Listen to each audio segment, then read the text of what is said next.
नमस्कार। मैं उपजाति छंद लेकर एक बार फिर नरेश कुमार उपस्थित हुआ हूँ। तो आपकी इस छंदों की श्रृंखला में तीसरा छंद उपजाति छंद एसटीएफ 2025 के लिए उपजाति छंद का सामान्य परिचय है।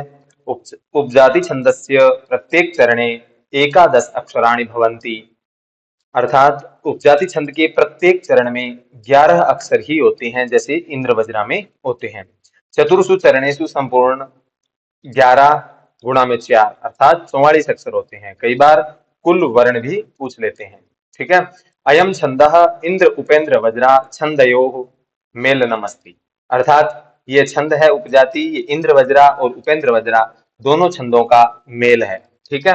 तो मेल कैसे है कि जैसे इंद्र वज्रा, जैसे प्रत्येक छंद में लगभग 4 चरण होते हैं, 1 2 3 और 4।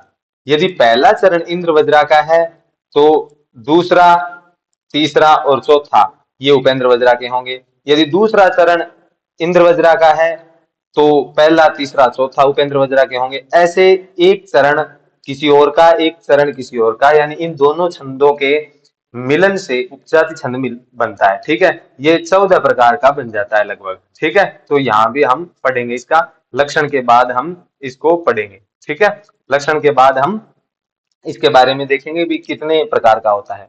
तो पहले लक्षण स्मरण करना है।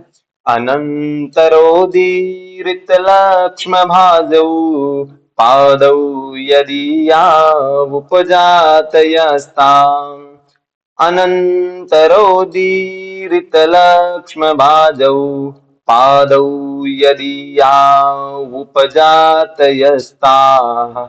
ये वृत्त रत्नाकर में ये लक्षण आया है। ठीक है।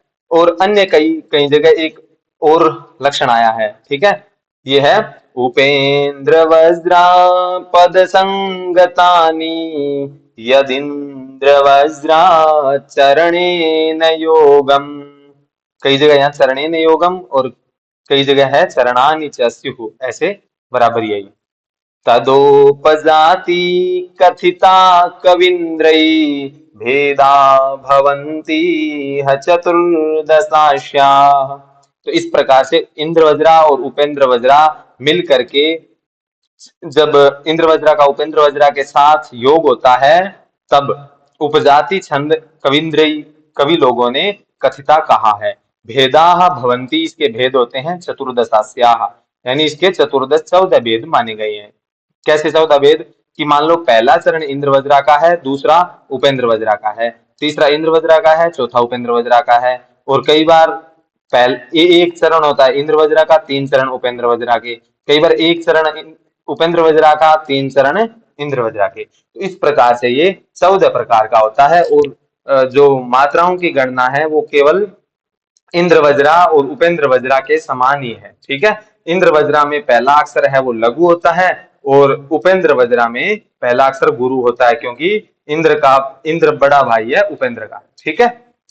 इसलिए इंद्र वज्रा का जो पहला अक्षर है वो बड़ा होता है। ठीक है। तो चले इसके उदाहरण के ऊपर चलते हैं। तो एक अभिज्ञान शाकुंतल के 6ठे अंक का बड़ा प्रसिद्ध श्लोक है, जिसको हम देखते हैं उदाहरण के रूप में। एक बार इसको हम पारायण करेंगे, उसके बाद इसके अंदर मात्रा की गणना देखेंगे। स्वप्नोऽनुमायानुमति भ्रमोऽनु क्लिष्टं नु तावद् फलमेव पुण्यम् असन्निवृत्त्यै तदतीतमेते मनोरथानाम तटप्रपाता। तो ये है, यहाँ पर भी उपजाति छंद है। तो स्वप्नोनुमाया नुमति भ्रमोनु। ठीक है। तो उपजाति छंद में भी 11-11 अक्षर होते हैं प्रत्येक चरण में। तो इसमें हम 11 अक्षर हैं देखेंगे तो 1 2 3 4 5 6 7 8 9 10 और 11। ठीक है। तो इसमें भी 11 हैं, 1 2 3 4 5 6 7 8 9 10 और 11। ठीक है। तो चारों चरणों में 11-11 अक्षर होते हैं। इनको भी हम देख सकते हैं गिन के भी, जैसे 1 2 3 4 5 6 7 8 9 10, 11। ठीक है, आधा अक्षर है वो पूर्व वाले का भाग होता है। ठीक है, तो इसमें हम पादों की गणना करते हैं। तो जैसे इंद्र वज्रा और उपेंद्र वज्रा में, अब देखो यहाँ पर क्या है, ये हम पहला पहला देख लेते हैं, बाकी इंद्र वज्रा और उपेंद्र वज्रा के समान ही है। ठीक है, तो हम पहला पहला अक्षर लेते हैं। तो सबसे पहले क्या है कि अ, ये ह्रस्व है। ठीक है, पहला अक्षर। और स्व में यहाँ पर ये दीर्घ हो गया। ठीक है, ये देख लें। और क्लिष्ट में क और ली और आगे स्ट, तो ये पहला अक्षर भी दीर्घ हो गया। और यहाँ पर ये म है, ये ह्रस्व हो गया। तो यहाँ पर क्या है, पहले दोनों जो तीसरा और चौथा चरण है, इन दो चरणों में क्या है, पहला अक्षर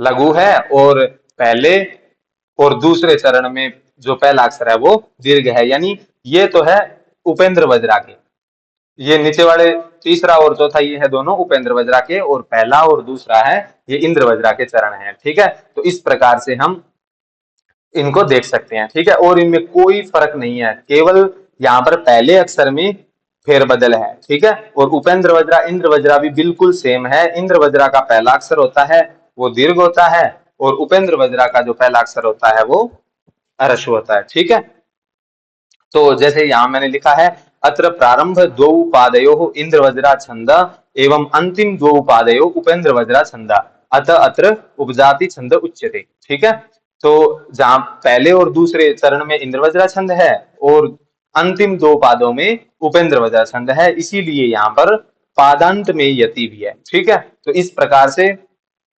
हम उपेंद्र वज्रा और इंद्र वज्रा छंद का जो मेल है उपजाति छंद को देखा, और शीघ्र ही हम एक और छंद लेकर के उपस्थित होंगे। तब तक के लिए नमः संस्कृताय, धन्यवाद।